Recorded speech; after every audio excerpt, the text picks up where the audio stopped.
अस्सलामु अलैकुम रहमतुल्लाहि व बरकातुहू। उम्मीद करती हूँ नाज़रीन कि आप लोग खैर और आफियत से होंगे और जहाँ भी रहो अल्लाह सुब्हान व तआला आप सबको अपनी हिफ्ज़ अमान में रखे। तो नाज़रीन, आज की हमारी वीडियो बहुत ज़्यादा ही नॉलेजेबल और इंटरेस्टिंग होने वाली है, क्योंकि आज की हमारी वीडियो का टॉपिक है कि अल्लाह ने इस दुनिया को कैसे बनाया।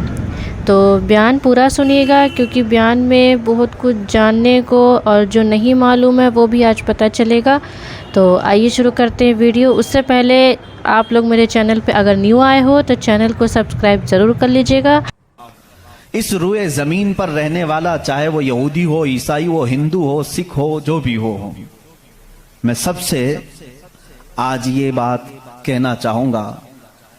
दुनिया का एक फार्मूला है कि बगैर किसी के बनाए कोई चीज नहीं बनती, खुद से कोई चीज नहीं बनती। तो यकीनन हमें भी किसी ने बनाया ही तो है। हम छोटी सी छोटी चीज को देखते हैं, उनको कोई बनाता है, खुद से कोई चीज नहीं बनती। साइंस के स्टूडेंट्स भी होंगे हमारे साथ, और जो साइंस को पढ़ते हैं उनकी जो थ्योरियां हैं साइंसदानों की, वो क्या कहते हैं, कायनात कैसे वजूद में आ गई। वो मुल्हिद होंगे जो कहते हैं, बेदीन लोग होंगे जिनका कोई दीन ही नहीं, जो कहते हैं कि अचानक दुनिया बन गई और अचानक ही खत्म हो जाएगी। ऐसा कैसे होगा? ऐसा कैसे होगा? अचानक दुनिया बन गई और अचानक खत्म हो गई। कोई नहीं है इसके आगे पीछे। मेरे अजीजों, जो गौर व फिक्र करने वाले साइंसदान हैं वो भी अब इस नतीजे पर पहुंचे हैं कि दुनिया में एक बहुत बड़ा धमाका हुआ था कई अरब साल पहले, कई लाख साल पहले, उनके एतबार से, उनके इल्म के एतबार से, जिसको ये बिग बैंग कहते हैं। बिग बैंग क्या चीज है? जो साइंसदान ये कहते हैं कि कई सालों तक इस रुए जमीन पर सिर्फ समंदर था, और समंदर में भी जो गैस होती थी वो सब हाइड्रोजन, और सिर्फ 99% हाइड्रोजन और 1% सिर्फ ऑक्सीजन का यहां पर वजूद था, जिसकी वजह से कोई दूसरा जिंदा रह नहीं सकता था। यह साइंसदानों की तहकीक है। उसके बाद फिर उन्होंने ये कहा कि एक धमाका हुआ और समंदर से, पानी से हर चीज बनती चली गई, पानी से बनती चली गई। ये 21वीं सदी में बात की जा रही है।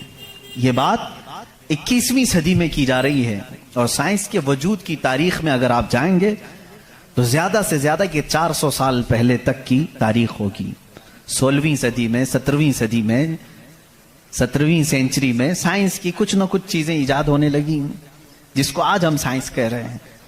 और कुरान में मौला फरमाता है, वजअलना मिनल माइ कुल्ल शैइन हय्यिन, हमने हर चीज को पानी से बनाया है।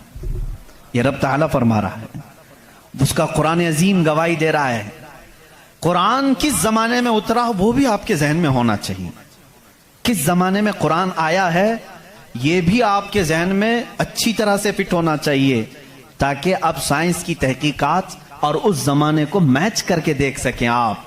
कुरान उस जमाने में आया है जहां यूरोप में लोग जानवरों के साथ रहते थे। अमेरिका का तो इंकशाफ भी नहीं हुआ था। अमेरिका नाम का कोई मुल्क है ये पता भी नहीं था लोगों को। जितनी दुनिया थी इसमें सबसे ज्यादा तहजीब वाला मुल्क, तमद्दुन वाला मुल्क ईरान था, अरब थे, रोम थे।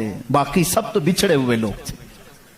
रोम, ईरान और अरब को उस जमाने में तहजीब वाला कहा जाता था। उनकी तहजीब का आलम यह था कि जब मेरे आका सल्लल्लाहु तआला अलैहि वसल्लम मदीना तैयबा में तशरीफ लाए, ये बहुत बड़े तहजीब वालों की बात मैं कर रहा हूं, यानी बहुत नॉलेज रखने वालों की बात कर रहा हूं। इतना नॉलेज था कि जब मेरे आका मदीने में तशरीफ लाए तो सिर्फ 6 लोगों को लिखना आता था। ये बड़े तमद्दुन वाले लोग थे, बड़े नॉलेज वाले लोग थे। उस जमाने का इल्म यहां तक पहुंचा हुआ था। मेरे अजीजों, बाकी यूरोप वगैरह का हाल तो बहुत ही बदतर था। यहां तक कि आबादी कैसे बनाई जाए ये सलीका इस्लाम ने बताया है। रोड तक बनाने के तरीके, रास्ते कैसे बनते हैं, ये भी कोई इल्म नहीं था पहले। लोग सितारे देखते थे और चलते जाते थे। या आज जो रोड बने हुए हैं इसकी इजाद ही सैयदना उमर फारूक ने की है रदी अल्लाह ताला। कि आम एक रास्ता होना चाहिए, हाईवे होना चाहिए, اس کو پکا بنانا چاہیے کہ لوگ اسی سے گزریں. آج آپ کو راستے اتنے بنے ہوئے ہیں اس لیے کوئی تارا نہیں دیکھتا, صرف سامنے دیکھتے ہیں.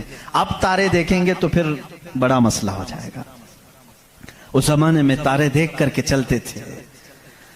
عزیزان گرامی, یورپ کا حال اس زمانے میں یہ تھا کہ نالج نام کی کوئی چیز نہیں تھی. وہ لوگ انت وشواس, جیسے آج بھی ہمارے ہاں کچھ لوگوں میں موجود ہے, اندھا یقین, ان چیزوں پر بہت عمل کرتے تھے. جیسے اپشگن ہو جانا, یہ تمام معاملات میں بہت وہ آگے تھے. حتیٰ کہ بیماریوں کو بھی وہ بیماری نہیں سمجھتے تھے. جیسے آج یورپ جادو ٹونے پر یقین نہیں رکھتا, ہر چیز کو بیماری کہتا ہے. اس زمانے میں ہر بیماری کو وہ جادو سمجھتے تھے, شیطان سمجھتے تھے. بیماری کا ان کو ادراک بھی نہیں تھا. اسلام میں جو فقہا پیدا ہوئے, جو اطباء پیدا ہوئے, جو سائنسدان پیدا ہوئے, انہوں نے بیماری کے متعلق بہت سارے تحقیقات پیش کی. صرف یہ بات میں عرض کرنا چاہوں گا کہ قرآن اس زمانے میں نازل ہوا ہے جب علم کا وجود زیادہ نہیں تھا لوگوں کے پاس, اتنا کہ کوئی اکا دکا لکھنا جانتا تھا. اور کس پر نازل ہوا یہ بھی آپ کے ذہن میں ہونا چاہیے. دو چیزیں دماغ میں رکھیں, اس کے بعد پھر میں قرآن کی آیتیں پڑھتا ہوں. ایک ماحول ایسا ہے, سائنس کا وجود نہیں, علم کا وجود نہیں, علم نام کی چیز ہی نہیں تھی لوگوں کے پاس. اور جس پر نازل ہوا وہ ایسا رسول ہے جو کسی کا شاگرد بھی نہیں, کوئی استاد نہیں. محمد الرسول اللہ صلی اللہ تعالی علیہ وسلم, ان پر قرآن نازل ہوا. ایسے ماحول میں نازل ہوا جب کوئی علم جاننے والا نہیں تھا. اور جس پر نازل ہوا وہ کسی یونیورسٹی سے پڑھا, کسی کالج سے پڑھا, کسی مدرسے سے پڑھا ہوا رسول نہیں. اس رسول کا معلم اور استاد صرف خالق کائنات ہے. جبرائیل علیہ السلام کا بھی صرف اتنا کام رہا ہے, جو رب نے حکم دیا اتنا ہی پہنچا دیا. بلکہ بہت ساری قرآن کی باتیں ایسی ہیں جو جبرائیل پہنچا تو گئے لیکن اس کا علم انہیں بھی نہیں دیا گیا, انہیں بھی نہیں دیا گیا.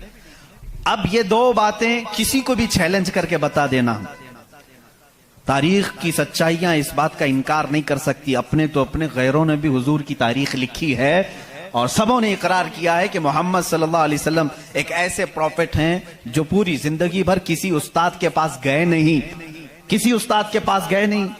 اور یہ بھی حکمت ہے میرے مولا کی, اسی لیے ہم اس رسول کو النبی الامی کہتے ہیں.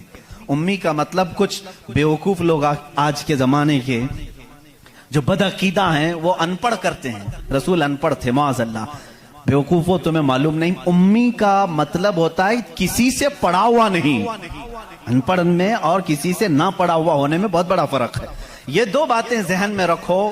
قرآن کس ماحول میں نازل ہوا اور جس پر نازل ہوا وہ کسی کا شاگرد نہیں. اب اس کی باتیں جب ہم بیان کرتے ہیں سائنسدانوں کی آنکھیں پھٹی کی پھٹی رہ جاتی ہیں. وہ قرآن بیان کر رہا ہے ان فی خلق السماوات والارض لآیات لأولی الالباب, بے شک یہ زمین کی پیدائش میں, آسمانوں کی پیدائش میں بڑی میری نشانیاں ہیں. اللہ فرما رہا ہے رات کو ہم زائل کرتے ہیں, اسی سے دن نکالتے ہیں. قرآن یہ کہہ رہا ہے وَجَعَلْنَا مِنَ السَّمَاءِ, آسمان سے اللہ تبارک و تعالیٰ نے وَجَعَلْنَا السَّمَاءَ سَقْفًا مَحْفُوظًا, قرآن کہتا ہے ہم نے آسمان کو ایک محفوظ چھت بنایا ہے. قرآن یہ کہہ رہا ہے آسمان اور زمین ملے ہوئے تھے, ہم نے دونوں کو پھاڑ کر کے الگ کر دیا اور دونوں کے منہ کھول دیا. یہ قرآن اس زمانے میں کہہ رہا ہے. علم فلکیات جس کو آسٹرونومی کہتے ہیں, علم ارضیات جس کو جیو فزک کہا جاتا ہے, زمین کے معاملات, آسمان کے معاملات جاننے والا اس زمانے میں کوئی نہیں. اس وقت قرآن کہہ رہا ہے آسمان و زمین ملے ہوئے تھے, ہم دونوں کو پھاڑ دیے, ہم نے ان دونوں کو پھاڑ دیا اور دونوں کے منہ کو کھول دیا. اب کا سائنس کہتا ہے زمین و آسمان کو دیکھنے کے بعد ایسا لگتا ہے کہ یہ گیلیکسی میں ملا ہوا ایک سیارہ تھا اور یہ پھر زمانے کے بدلتے بدلتے آسمان الگ ہو گیا, زمین الگ ہو گئی. اب کا سائنس یہ کہتا ہے. اور پھر یہ بند نہیں ہے, جیسے ہماری چھت بند ہے, اوپر سے پانی ڈالو تو نیچے کچھ نہیں آئے گا, نیچے کے فرشی بھی بند ہے, نیچے زمین سے کوئی چیز یہاں مسجد میں نہیں نکلے گی. سائنس اب یہ کہہ رہا ہے آسمان میں جگہ جگہ سوراخ ہیں, منہ کھلا ہوا ہے, زمین میں بھی جگہ جگہ سوراخ ہیں. दिखने वाले नहीं, ये खुला हुआ है। इसका मतलब मैं भी समझ नहीं पाया था, आसमान खुला हुआ है, जमीन खुला हुआ, मुंह खुला हुआ है, क्या मतलब?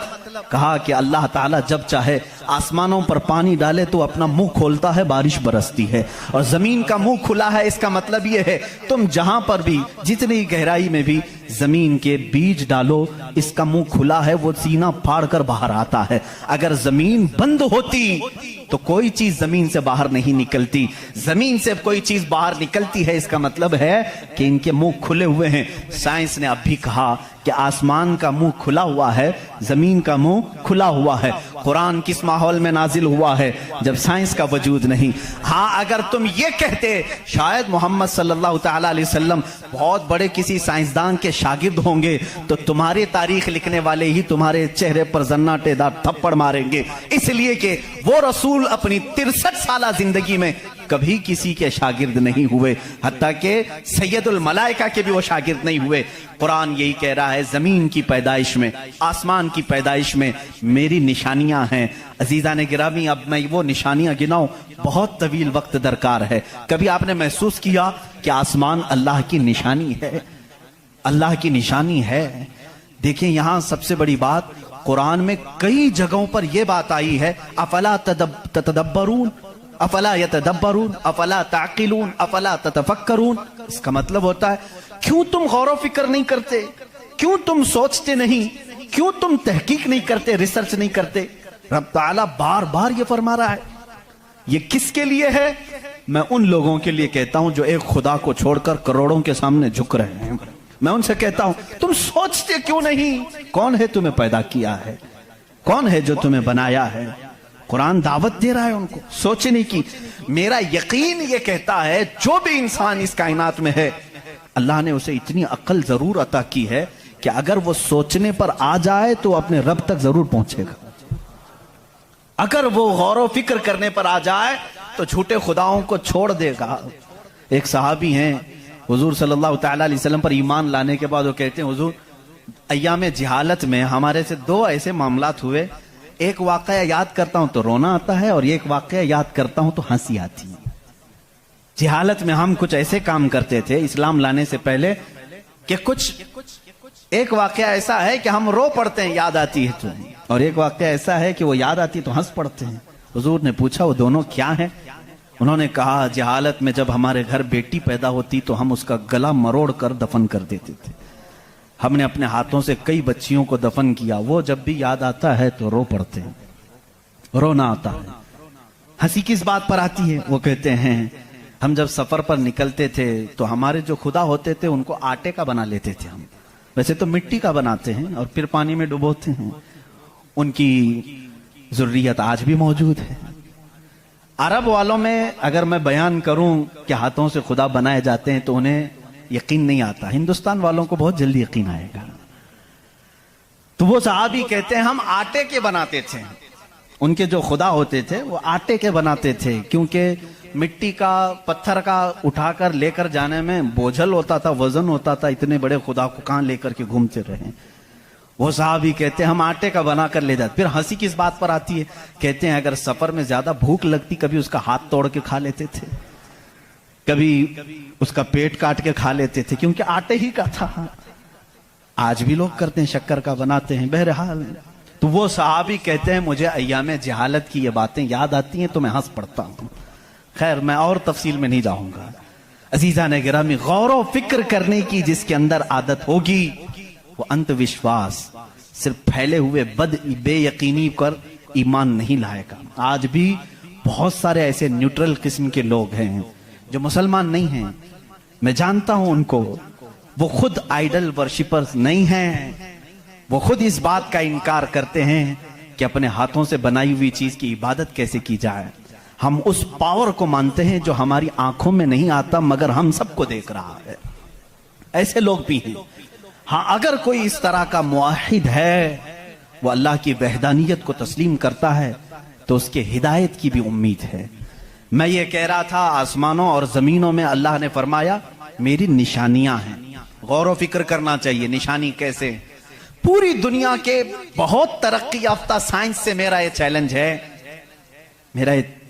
मेरी ये बात का ये चैलेंज है, बहुत तुमने तरक्की की, लेकिन एक ऐसी छत बना करके दिखाओ जिसका कोई पिलर ना हो, हवा में छत कायम करके दिखाओ, और वो भी इतनी मोटी होनी चाहिए, इतनी मोटी कि जिसके बारे में हुजूर अकरम सल्लल्लाहु अलैहि वसल्लम ने फरमाया कि उसकी मोटाई 500 साल अगर कोई घोड़ा दौड़े तो तय ना हो पाए, वो आसमान की मोटाई। मैं उतनी मोटाई की बात नहीं करता हूं, 1 किलोमीटर चौड़ी ही कोई बना करके दिखा दें, साइंस हमारा बहुत तरक्की कर चुका है, नहीं बना सकोगे।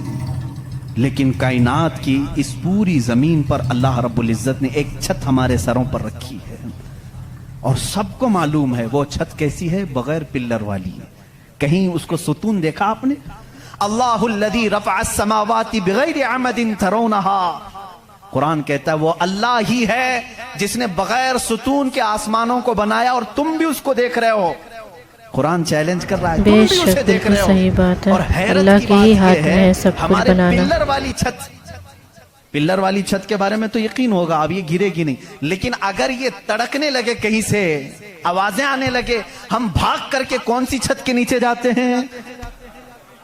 पिल्लर वाली छत से हमको खौफ लगता है आजकल गिर ना जाए, और पनाह लेने के लिए उस छत के नीचे जाते हैं जिसका कोई पिल्लर ही नहीं। अल्लाह की निशानियां हैं इसमें। अल्लाह रब्बुल इज्जत फरमाता है तुम देख रहे हो इन आसमानों को हमने कैसे कायम किया है। अब इसकी तहकीकात जो एस्ट्रोनॉमी पढ़े हुए हैं वो जानते होंगे, इल्म फलकियात उसको कहते हैं, आसमानों का इल्म। ये भी अभी सबको पूरा हासिल नहीं हो सका। जो हमारी नजरों में नजर आ रहा है ये तो धुआं है, बादल है। आसमान तक पहुंचने के लिए पता नहीं कितना सफर, और इसमें अल्लाह रब्बुल इज्जत ने सितारों के एक ऐसे झुरमुट को रखा है। आसमान कितना चौड़ा है, कितना लंबा है, गेस कर सकते हैं हम? कभी गेस करेंगे आप? मैं सिर्फ एक हिसाब बताता हूं। उस आसमान में अल्लाह ताला फरमाता है कुल्लुन फी फलकिन यस्बहून, सूरज, चांद, जितने भी गैलेक्सी के स्टार्स हैं, तारे हैं, ये सब आसमान में तैर रहे हैं। अल्लाह फरमा रहा है सूरह यासीन की आयत से, ये सब आसमान में तैर रहे हैं, लटक रहे हैं।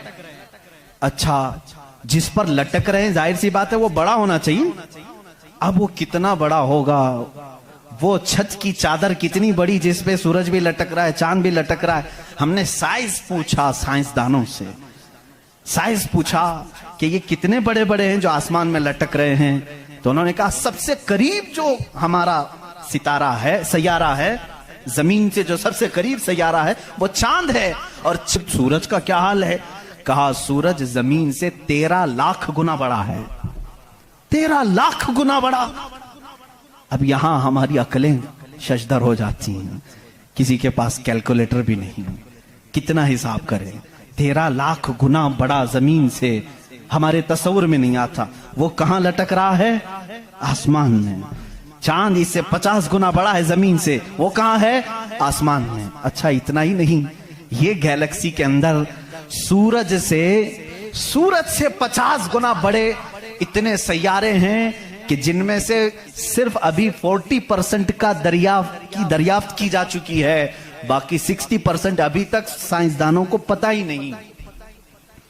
सूरज से 50 गुना बड़े सैयारे और मौजूद हैं। पूछा ये सब कहां है? ये भी आसमान में है। इसीलिए मेरे मौला ने फरमाया बेशक आसमानों की पैदाइश में उसकी बड़ी निशानियां हैं। अब मेरे अजीजों, आओ, तुम्हें अपने घर की छत डालने के लिए कितने दिन लगते हैं? बेशक सब अल्लाह की निशानी है। कितने मजदूर लगते हैं, क्या क्या इसके लिए सामान लगते हैं, ये सब तुम्हें मालूम है जिन्होंने छतें डाली। अब इतनी बड़ी छत जिसने कायम की है, जिसमें लाखों गुना बड़ा जमीन से सूरज भी है, चांद भी है, गैलेक्सी के और स्टार्स हैं, वो खुदा फरमा रहा है आसमान को, जमीन को किस तरह से उसने बनाया। कुरान में है सिर्फ 6 दिन में इन दोनों की पैदाइश हुई है। उससे भी बल्कि अल्लाह ताला फरमाता वजअलल अर्द फी यौमैन, अल्लाह ने जमीन को 2 दिन में पैदा फरमाया, आसमान को। और इसमें जितनी सजावट है, सजावट क्या है? ये पूरे समंदर को रब फरमा रहा है वो जमीन की जीनत है, जितने दरख्त हैं वो जमीन की जीनत हैं। और आसमान की जीनत क्या है? चांद है, सूरज है, सितारे हैं। ये सब 4 दिन में बने, कुल 6 दिन में इनकी पैदाइश हुई है। कुल 6 दिन में इनकी पैदाइश हुई है। میاں ہماری دکان نہیں بنتی 6 دن میں، اور وہ خالق کائنات فرما رہا ہے 6 دن میں اس پوری کائنات کے زمین و آسمان کی پیدائش ہوئی، تو کیا یہ اللہ رب العزت کی نشانیاں نہیں ہیں؟ غور و فکر، تدبر. میں اگر سنی ہوئی باتوں پر یقین نہیں آتا کچھ لوگوں کو، کیونکہ وہ سائنس کے ماحول میں آج جی رہے ہیں، وہ ہر بات سائنس کی یقین کے ساتھ مان لیتے ہیں. میں ان سے ہی کہتا ہوں اپنے سائنسدان آقاؤں سے پوچھیں کہ اس زمین کا حجم کتنا بڑا ہے، آخر یہ ٹھہری کیسے ہے اتنے دن تک، یا اب تک قائم کیسے ہے، یہ ہلتی کیوں نہیں ہے؟ اچھا، اس کے بعد رب تعالیٰ فرماتا ہے ہم نے اس زمین کو پانی پر بچھایا ہے. اے اللہ تیرے عجائب قدرت عجیب در عجیب ہیں، کتنے عجیب ہیں. آپ سے میں کہتا ہوں حوض میں یا مسجد کا بھی حوض ہے، جاؤ ایک چادر اس کے اوپر بچھاؤ، ٹاول لے کر کے بچھاؤ، کتنی دیر تک وہ پانی پر کھڑا رہے گا. ٹاول چادر اس کی موٹائی کتنی ہے، بہت پتلی سی ہے، وہ میں آئے گی، لیکن وہ آپ کے اس پانی پر ٹھہر نہیں سکتی. اگر آپ کہیں موٹی چیز میں بچھاؤں، موٹی چیز بچھا کر کے دکھاؤ کتنی دیر وہ رک سکے گی، نہیں رک سکے گی. اور یہ اللہ نے قرآن میں فرمایا ہم نے پانی پر زمین کو بچھایا، اور اس کا انکار سائنس بھی نہیں کر رہی ہے.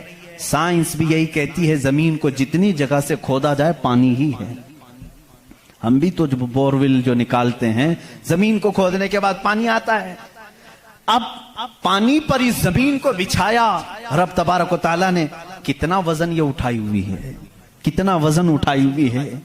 سب سے بڑا وزن تو ان مشرکین کا ہے جو اس رب کو نہیں مانتے ہیں. یہ دھرتی کا بوجھ ان کو کہتے ہیں، یہ سب کو اٹھائی ہوئی ہے. پتہ نہیں کتنے کروڑوں ٹن اس پر وزن ہے یہ، لیکن کبھی بھی ہلتی ہوئی نظر نہیں آتی. لیکن اس کو بھی قرآن میں اللہ فرما رہا ہے ہم نے اس زمین کو ہلنے سے روکنے کے لیے جگہ جگہ پر پہاڑوں کو میخ بنا کر گاڑ دیا. والجبال اوتادا، اور پہاڑوں کو ہم نے میخ بنا کر گاڑ دیا ہے.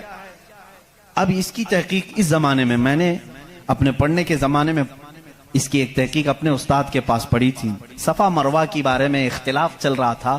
سعودی یہودی حکومت نے صفا مروہ کو پوری طور پر ختم کرنے کی ناپاک کوشش کی، اور الگ سے انہوں نے مسعی بنایا صحیح کرنے کا.